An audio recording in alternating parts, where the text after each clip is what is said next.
Screen पे, तो क्या है, he was very of failure didn't he.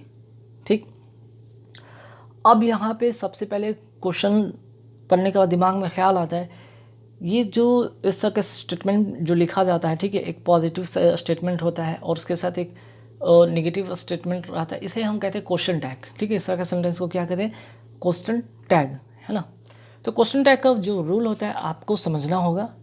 हालांकि अगर अभी तो इस वीडियो में पूरे क्वेश्चन टैग का रूल नहीं समझा पाऊँगा क्योंकि थोड़े से वो लंबे हो जाएंगे। फिलहाल आप इतना जान रखिए, अगर सेंटेंस पॉजिटिव हो, ठीक है, अगर पॉजिटिव हो तो क्वेश्चन टैग कैसा बनता है, निगेटिव। ठीक, अगर सेंटेंस निगेटिव हो तो जो क्वेश्चन टैग बनता है वो बनता है पॉजिटिव। ठीक है, बस इतना बात ध्यान रखिएगा। अब आता है एक इम्पॉर्टेंट चीज़, अब यहाँ पे he was very of failure didn't he. यहाँ तो सही भाई कि हमने इस सेंटेंस को देखा, ये तो पॉजिटिव है और हमें यहाँ चाहिए निगेटिव, ये सही है। बट आप ध्यान रखिए, यहाँ पे लिखा हुआ वॉज, आपका जो यहाँ पे वर्ब है वो है वॉज, तो वॉज जो है वही यहाँ पे निगेटिव जो स्टेटमेंट यहाँ पे क्वेश्चन टैग जो इसका बनेगा वो वॉज के साथ बनेगा, ना कि डिड के साथ। तो वॉज के साथ जो बनेगा इसका, वॉज नॉट को कॉन्टैक्ट करेंगे यहाँ पे, और जो इसका सब्जेक्ट यहाँ पे जो सब्जेक्ट रहेगा उसी के अकॉर्डिंग यहाँ पे लिखाएगा। अगर यहाँ पे अगर किसी का नाम होता राम श्याम तो उसके अकॉर्डिंग वहाँ पे ही शी आप कर सकते थे, है ना। तो ध्यान रखिएगा। तो फर्स्ट क्वेश्चन का जो आंसर होगा वो होगा बी नंबर ऑप्शन होगी, वॉजंट ही। ठीक, और लास्ट में यहाँ पे क्वेश्चन मार्क का साइन जरूर लगाएंगे। ठीक है, तो फर्स्ट क्वेश्चन आपने फर्स्ट रूल सीखा। चलिए अब आते हैं नेक्स्ट क्वेश्चन पे। जब सेंटेंस से यहाँ पे पढ़ते हैं कि what you have been doing since the workshop last month. जब सेंटेंस पूरा पढ़ते थे एक यहाँ पे चीज़ दिखता है, वो होता है क्वेश्चन मार्क। अगर क्वेश्चन मार्क है तो सेंटेंस क्वेश्चन मार्क वाला बनेगा। अगर क्वेश्चन मार्क वाला अगर होगा तो यहाँ पे व्हाट के बाद जो है WH क्वेश्चन के बाद आपको यहाँ पे कोई भी सब्जेक्ट के तौर पे यहाँ पे ही सी इट नहीं होगा। ठीक है, कोई भी नहीं होगा, बल्कि क्या होगा यहाँ पे, ये जो है आपको हैव को आगे लाना होगा, हैव को आगे लाना होगा। ठीक है, तो जब आप हैव को आप आगे लाते हैं, ठीक, तब जो सेंटेंस जो होगा हैव यू बीन डूइंग, है ना। अब ऐसा नहीं था कि हैव के बाद तो यहाँ पे यू आपको दिखा, यहाँ भी यू है, बट यहाँ पे ध्यान रखिए सिंस की बात होती है। सिंस फॉर का जब यूज होता है तो एक कंटिन्यूटी की बात होती है, और प्रेजेंट परफेक्ट कंटिन्यूस में होता है कि आपको हैज़ बीन या हैव बीन का यूज़ किया जाता है ना। तो यू के साथ आप सभी को पता है कि हैव का यूज़ होता है, और हैव बीन के बाद आपको यहाँ पर डूइंग होगा, मीन्स कि यहाँ भी सी नंबर ऑप्शन होगा, आप इसे टिक करेंगे। ठीक है, तो 2 क्वेश्चन 2 रूल सीखा आपने। आते थर्ड वाले में क्या ऐसा रूल दिखने वाला है।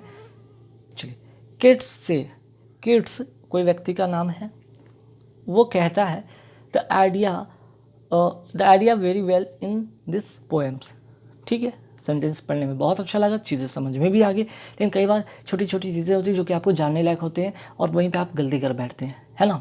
सबसे पहले जानिएगा, फीलिंग की बात करते हैं।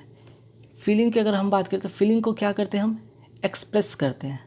ठीक है, लेकिन जहाँ हम बात करते हैं आइडिया का, ठीक है, जहाँ हम बात करते हैं आइडिया का, वहाँ पे हम क्या करते हैं, डिस्क्राइब करते हैं। ठीक है, क्या करते हैं, डिस्क्राइब करते हैं। जब हम सेंटेंस तो पढ़े तो भाई यहाँ पे सारी चीज़ें बहुत समझ में सिंपल लग रही थी, सही लग रही थी, लेकिन जैसे ही मैंने एक चीज़ आपको बताया होगा कि जब फीलिंग हो तो वहाँ पे एक्सप्रेस जैसे वर्ड को यूज़ करते हैं, और जहाँ आइडिया वहाँ पे डिस्क्राइब जैसे वर्ड यूज़ करते हैं।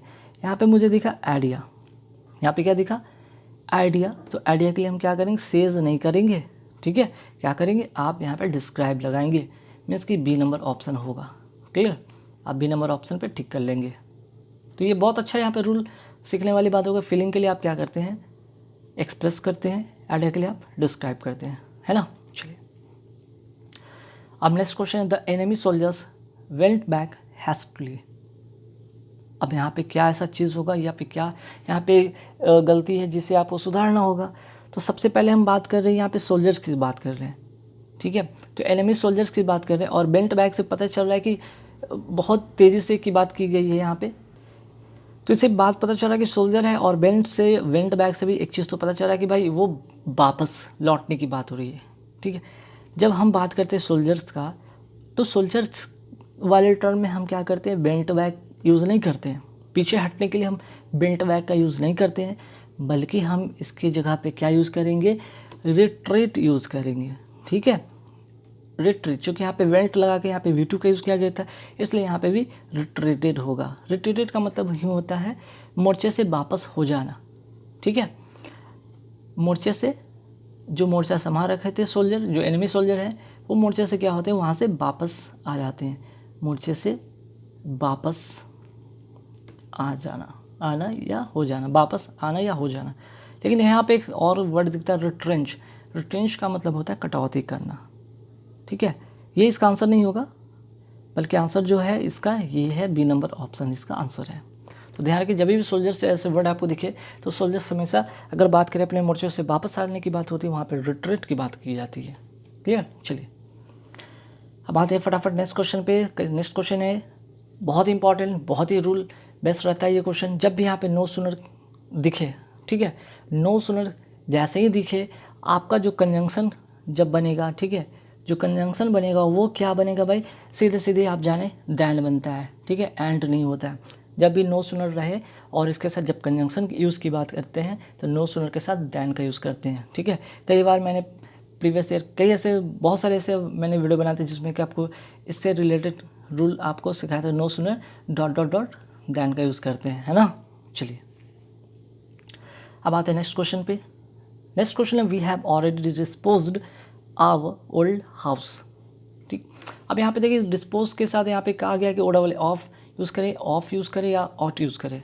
समझने वाली बात है कि we have already dispose a old house. Old house को यहाँ पे क्या कर रहे हैं हम लोग, ओल्ड हाउस से यहाँ पे छुटकारा पाने की बात की गई है।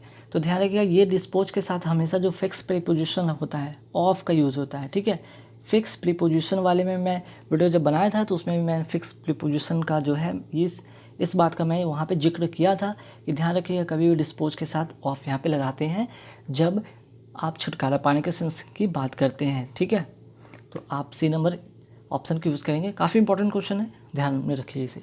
ठीक, अब चलिए आते हैं नेक्स्ट क्वेश्चन फिर से आपके सामने आया, और ये फिर से क्वेश्चन देखने से लग रहा है कि यहाँ पे एक पॉजिटिव सेंटेंस है और यहाँ पे नेगेटिव स्टेटमेंट जो कि लास्ट में क्वेश्चन मार्क जैसा लिखा हुआ है।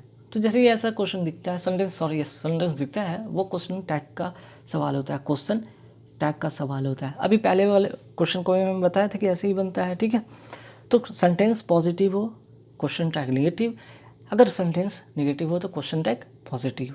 तो यहाँ पे सेंटेंस क्या है भाई, पॉजिटिव, तो क्वेश्चन टैग क्या बनेगा, नेगेटिव, जो कि यहाँ पे है पॉजिटिव, ये है गलत।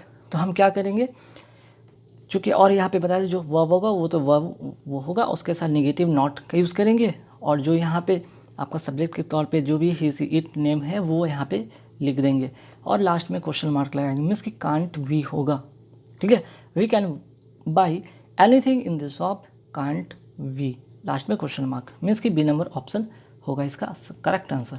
ठीक है, चलिए नेक्स्ट क्वेश्चन है, जैसे इस सेंटेंस को देखते हैं तो आपको एक स्ट्रक्चर इससे याद आता है। ठीक है, if plus subject plus had plus verb का third form dot dot I, means कि यहाँ पे आई के जगह पे आप सब्जेक्ट लिख सकते हैं, वुड लिख सकते हैं, वुड नॉट प्लस हैव, और वर्ब का थर्ड फॉर्म।